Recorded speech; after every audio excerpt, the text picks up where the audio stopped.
all the astronomical evidence that Muhammad split the moon.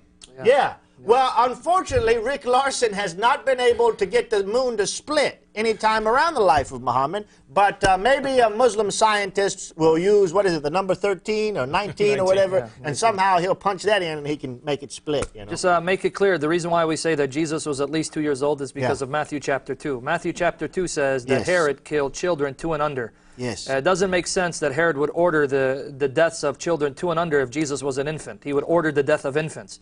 So this shows us that Jesus was around 2 years of age from the context of Matthew chapter 2. So the Lord Jesus was around 2 years old when the wise men visited him in his house in Bethlehem. Right, and verse 11 says specifically, and when they had come into his house, a word is used different here from the manger, they saw the young child with Mary. It doesn't say they saw the infant. And so anyways, check that out. I'm not defending December 25th, but if you want to know more about the Incarnation, the birth of Jesus, and this star of Bethlehem that's puzzled people for years and years, actually you'll find a huge testimony in science to the fact that Jesus was born. About that time there was this star, this miraculous star, you think, and it is miraculous, and yet there is astronomical scientific evidence that this star appeared in the night sky. Well, without further ado, let's go to another caller right now. I think we have Yusuf. He's been waiting a long time. Okay, Yusuf, are you with us? buddy? Yusuf, you're on the air with Jesus or Muhammad. Hello, Yusuf. Are you still with us? Yeah, I'm still there. Okay, Yes, go right ahead, ahead, buddy. Yusuf. Okay, first off, in Jerusalem, the point that you made, before the Jews got there, What? they used to worship a god called Baal. And they used to make animal sacrifices to this god. And the Jews went in Jerusalem and made animal sacrifices. So from what you're saying, that's an evidence of the pagan origin of Judaism. Okay, can I no, comment on that? yeah, go I ahead, heard go his ahead, Sam. Go ahead. he's saying, well, there were pagans who were offering sacrifices in Jerusalem before even the Jews settled there. Actually, if you read the Holy Scriptures, even before the flood, you have the people of God offering sacrifices to God. So this is a tradition that God had revealed to his servants even before the flood. And after the flood, Noah himself came out. Genesis chapter 8, verses 20 to 21. It says that he offered from the clean animals burnt offerings to Yahweh, and that when Yahweh smelled the sweet aroma, he swore never to destroy the earth. So if we go by the Bible, since you're talking about pagans offering these sacrifices, the Bible has a very good answer for that. Since everyone descended from Noah, that means all the peoples would have received this tradition from Noah, that the true God desires sacrifices in order to be appeased for his wrath for the sins we committed. What the descendants then did was take this truth and pervert it by adding gods to it, so that they had some kernel of truth but corrupted it by then adding all these other false teachings and practices. So just because you have pagans offering sacrifices, that doesn't mean that the Jews received it from that. That actually proves that God has made known to mankind the necessity of sacrifices. Information that he would have passed on to Adam, to his son Abel. And we know he passed it on to Abel. Yes. Because in Genesis 4, what did Abel offer God? The first fruits of his flock to God, and God approved of it and looked upon it with favor. So we see this tradition of animal sacrifices being offered by the servants of God even before the flood, after the flood. So when you say that the pagans were doing it, that's no argument against Christianity.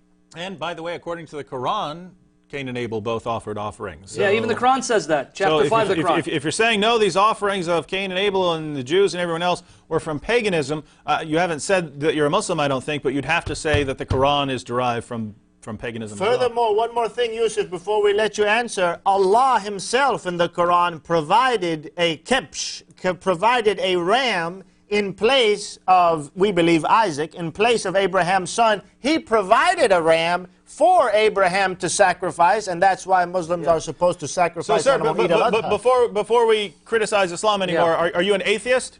Yusuf is a Muslim name. No, I'm a Muslim. Yeah. Oh, Can I read the Quran for him? The passage that David was referring to is Surah Al-Ma'idah, chapter 5, verse 27.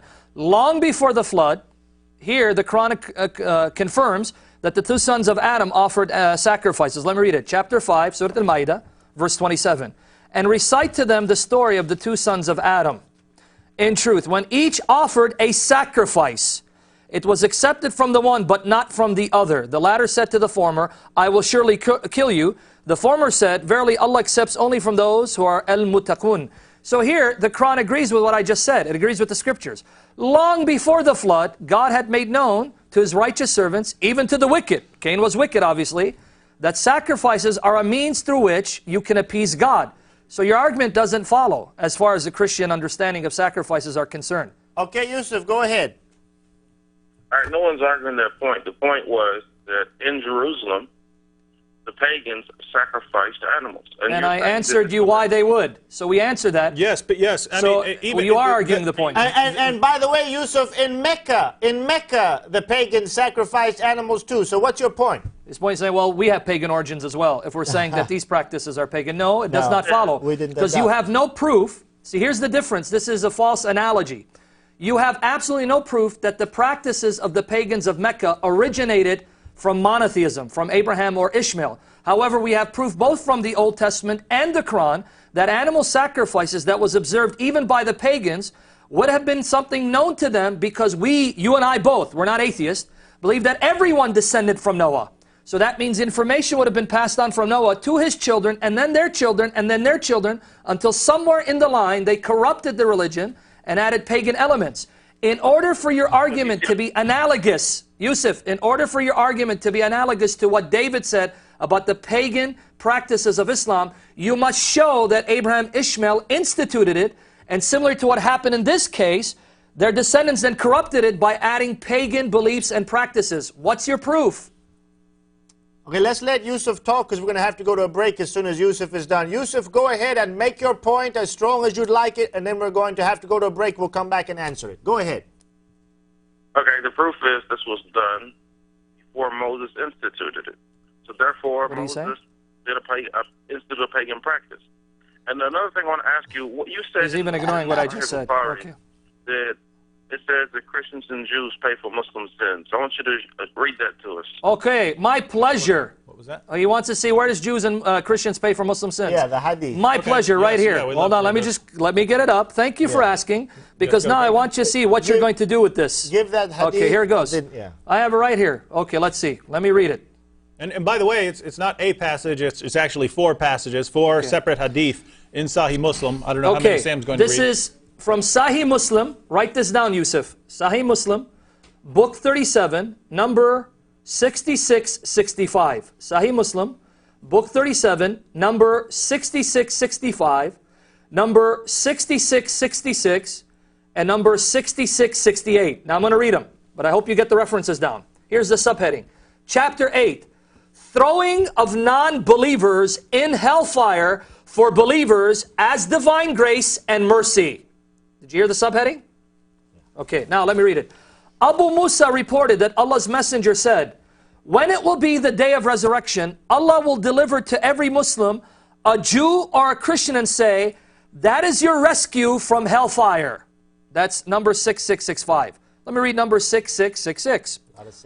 Abu Burda reported on the authority of his father that Allah's apostle said, no Muslim would die, but Allah would admit in his place, in his stead, a Jew or a Christian in hellfire. Umar bin Abdul Aziz took an oath, by one besides whom there is no God but he, thrice, 3 times, that his father had narrated that to him from Allah's messenger. He heard it 3 times from his father that this is what Muhammad said. Finally, number 6668.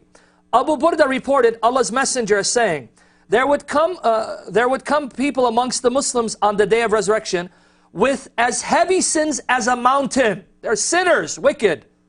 And Allah would forgive them, and He would place in their stead the Jews and Christians. So according to 3 hadiths from Sahih Muslim, your Prophet taught that Jews and Christians will be thrown in hell to ransom you from hell.